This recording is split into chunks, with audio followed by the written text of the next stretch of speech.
Hotep, coming back at you with another video. This was a special request by one of my fellow Facebook friends. This video is definitely for you. And again, before I get into this, anybody that wants me to do a video on something, if I can shed some light on the information in my videos, I can just give you tidbits of information. I can't go really in depth, in a little small YouTube video. But if you want me to shed some light on something, just send me an email at 13signsastrology@gmail.com, and I'll be sure to answer your requests. This video is on the star constellation of Orion. Star constellation of Orion, and I was asked to do this video based on the significance that it had to the Egyptians. What exactly does Orion mean according to the occult, according to astrology? Now, a lot of astrologers, like, what they don't realize is, before I really get into this, is that a lot of astrologers are just dealing, like, with the planets. You know what I'm saying? Like they're just dealing with the planets. So astrology means study of the stars. It doesn't mean study of the planets. It means study of the stars. Now, the planets play a key role in the stars according to the personal horoscope and chart. When you get into astrology, you're supposed to be studying the stars, and there's a lot more to the stars than just, Mercury, Mars, Uranus, Venus, Pluto, Neptune, Saturn, you know what I'm saying? And then even the signs, the star signs like Aries, Taurus, Gemini, Cancer, Libra, Virgo, Pisces, Scorpio, Fucus. I mean, even the signs, there's more than just those constellations I named that are basically in the ecliptic. There are more star constellations to deal with. And when you're an astrologer, you're supposed to study the stars. See, and a lot of astrologers aren't studying the stars. I'm getting ready to be up in my readings too, and providing some deeper, more in-depth readings based upon some of the star constellations that aren't dealt with. It would be called the Star Seeds reading. So be looking out for that. But to answer your question about Orion, I'm going to go ahead and give a brief history about it. Orion is very key in Egyptian culture, and it kind of carried over into biblical culture, because in the Bible, when you read about heaven, and when you read about heaven, the Greek word that's used for heaven is Oranos, and that's the Greek word of Orion. That's what the Greeks called Orion. It's called Oranos, and this is what they looked at Orion as, the heavens. The Greeks did. Orion was the heavens to them. So when you start talking about heaven, you need to get your facts right. You know what I'm saying? It's just not some gold roll with some guy sitting on a throne or whatever with a pitchfork. Not with a pitchfork, I'm sorry. God wouldn't have a pitchfork.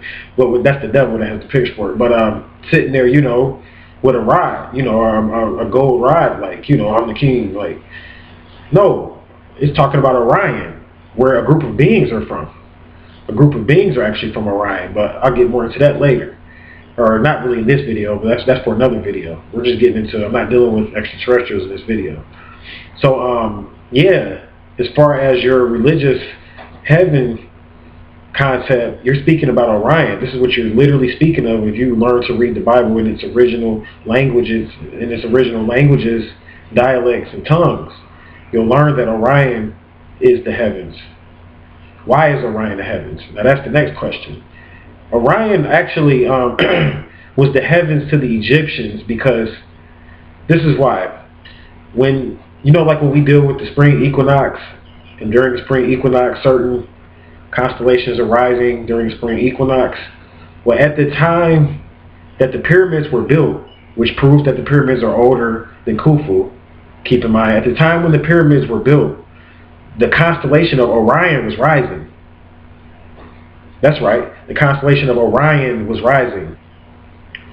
And this is important. Why is it important? Because they teach that the pyramids were built by Khufu approximately, I think, 4,000 to 6,000 years ago, I believe. But the constellation of Orion was rising 9,000 years ago. And as you know, the Egyptians built their sacred complexes to align with various star constellations. And Orion was one of the main constellations that they built pyramids to align with. You see, this is real astrology. When you get into building structures based upon constellations, certain star constellations. So Orion is over, when Orion was rising? Orion was rising during the spring equinox. Remember, we went into my other video, I dealt with how to tell if we're going into the age of Aquarius, you need to watch that video if you want to understand this video. It's called The Age of Aquarius 2012 is Not the End. Watch that video, because I'm not going to explain everything again. But during the spring equinox, Orion was rising. So what this means is this was over 9,000 years ago. If you chart the stars and you study when Orion was rising over 9,000 years ago. You know what this means? This means that the Egyptians built the pyramids over 9,000 years. You know why that's important? Even another channeler, that's why I say I deal with the channels, the channelers, channeler Edgar Cayce, or Edgar Cayce, depending on what you want to call him. He talked about how the pyramids were over 10,000 years old. Maybe this is why. Because Orion was rising over 9,000 years ago, which means that the pyramids would have had to been as old as that, if not older, to align with it. And they built the pyramids to align based on the rising of certain star constellations. So the significance of Orion ties into the story of Osiris, or Osiris. His name is Osiris. Or you call him Osiris. Those are the people that deal with, you know, the Greek culture. His name is Osiris in the Greek culture. And the story of Osiris ended up carrying over into the story of Jesus. The Father, the Son, and the Holy Spirit. Osiris being the Father, Horus being the Son. And then the Virgin Mary being a Set, which was another star constellation that I won't go into here, because we're dealing with Orion. So Orion tied into the story of Osiris. Now I know a lot of people say, I thought Sirius was Osiris. This is different. See, it's different mysteries depending on, like, you know what I'm saying, how you want to look at it. But the original story of Osiris, it ties into Orion. Orion. It's another reason why it plugged into Sirius, but I'm not going to go into that here. It's another reason why Orion correlates with Sirius. But it's a different reason. The reason why he plugged into Orion, as far as the story of Osiris, is because Osiris was the first male deity. The first male deity, as far as he set the tone for all of the other male deities to come after him. And his story is really symbology speaking of the constellation of Orion. When the sun rose every day, this was called Horus. The baby Horus being held by Mother Isis, or the Virgin Mary holding the baby Jesus. So when the sun rose every day, this was called Horus. Why? Because as the sun rose, if you look at Orion was in the background every day. When the sun rose, Orion would rise with the sun every day. And then eventually the light of the sun would overpower the stars. And that's when the sun became Ra at high noon. The sun became Ra. And you couldn't see this. Of course, you can't see the stars while the sun is out, right? So during that period of time, Orion would have been in the background, but they couldn't see Orion anymore because Ra, our sun, is called Ra. The high noon aspect of the sun. Remember, the rising aspect of the sun was called Horus, Heru, or Horus. The high noon aspect was called Ra. When it set, when the sun began to set, this is when Osiris, this is where you get Osiris from, because remember, Osiris died. He went into the underworld. So as the sun set, then you could see the constellation of Orion again, because the sun was setting and the stars come back out. So then you could see that constellation again, because that was the age we were in during that time when the Egyptians built the pyramids. They built them in the age of Gemini, and Gemini ties into Orion. And I'm not going to go into why here because that's too much information. If you take my astrological course, I cover this stuff in depth. But so what happened was that when the sun set, like I was saying, you got into Orion. Excuse me. You've seen Orion, the constellation of Orion again, because the sun was now setting.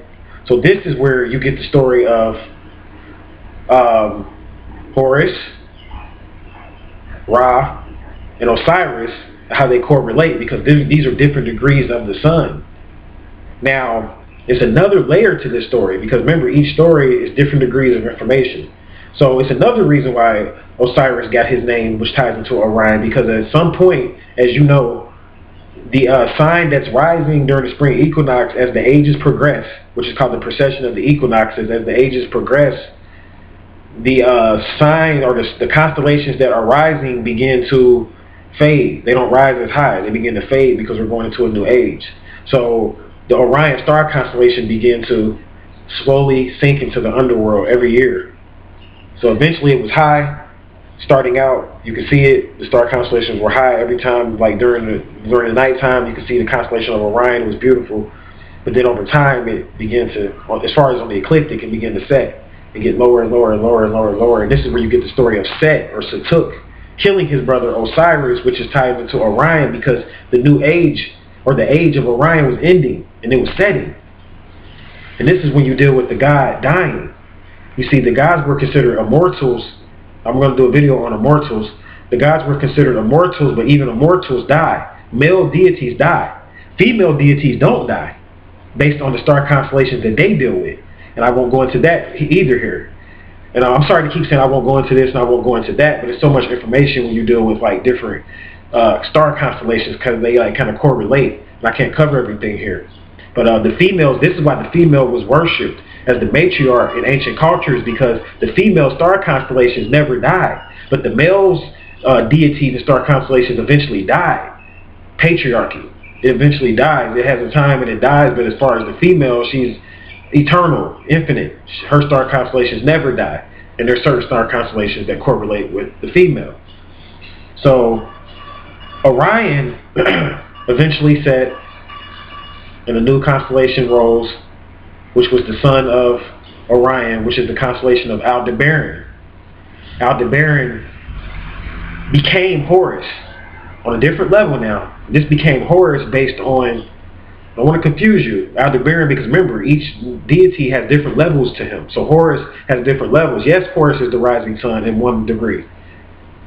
Yes, he's the rising sun in 1 degree. This is why you read most stories about Horus, he's always a baby for the most part. Yes, he's the rising sun. But then the father Osiris passed on his legacy when he went into the underworld to his son. Like the father passes on his legacy to the son. And the son is Aldebaran, because Aldebaran began to rise.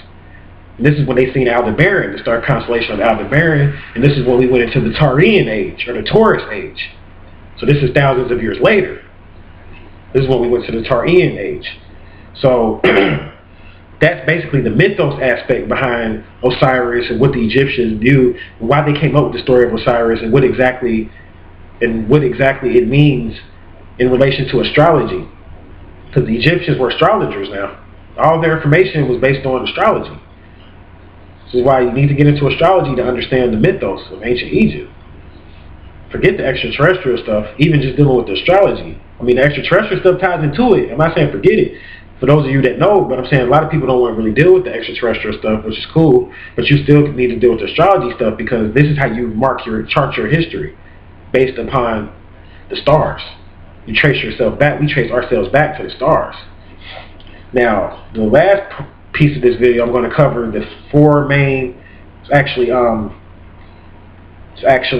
three main stars in the Orion's belt is what they call it. See, each star constellation has what's called dominant stars. Dominant stars. And there's 3 dominant stars when you deal with Orion. Betelgeuse. That's where they got that movie from. Try to make you look like it's some demon. That's why they're calling out the Betelgeuse, because it's dealing with Orion. Regal. And Bellatrix.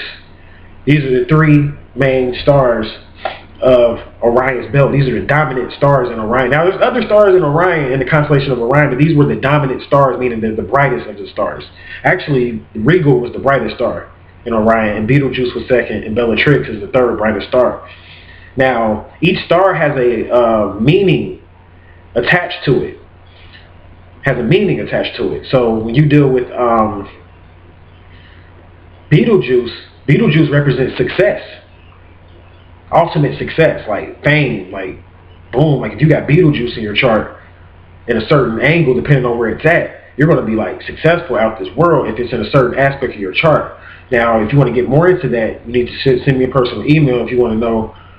And this, of course, this is you get an extensive reading on this, so this isn't just something I'm going to just tell you through a video or through an email. But if you want to order a reading to find out if you have Betelgeuse, where is it at in your chart or whatever, based upon, was it rising in your chart, or where is it at in your chart, or will you be based on your success, then I can help you out with that. You know what I'm saying? By shooting me an email, and we can kind of converse on how to go about arranging a reading based upon that. But Betelgeuse represents success, ultimate success. And this is what the esoteric aspect of what it means. Now, regal represents education, and these are different aspects of Osiris. He was famous. Like, keep in mind, so Osiris had three aspects. He was famous, had a lot of success, and then the second one, which is tied into the first degree of it, which is Betelgeuse. The second one is regal.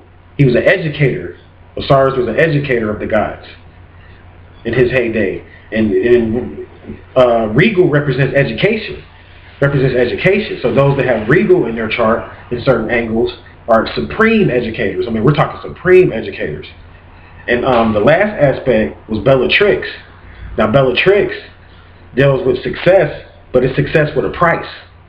And this is why it's the last star, because Osiris had to pay a price for his success because he eventually died and went to the underworld. So that was the price he had to pay. And all gods have to pay a price called death, or so-called death, which is really transformation. So in the Bible it talks about, it says that ye are all gods, children of the Most High God. But a lot of people leave out the last part. It says, but you will die like men and fall like the stars.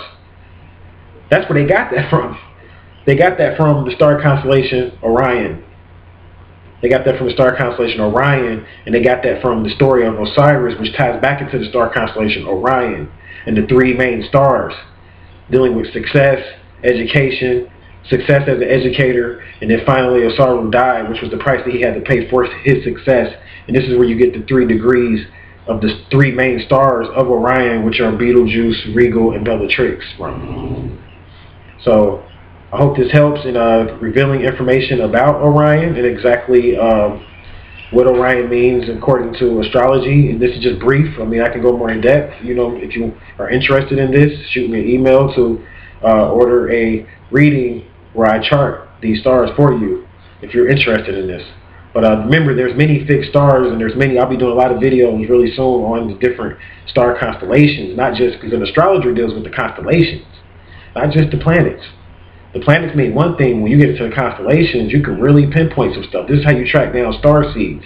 See, this is what the Magi did. You know what I'm saying? Like, it's like this astrology that they give you in these books.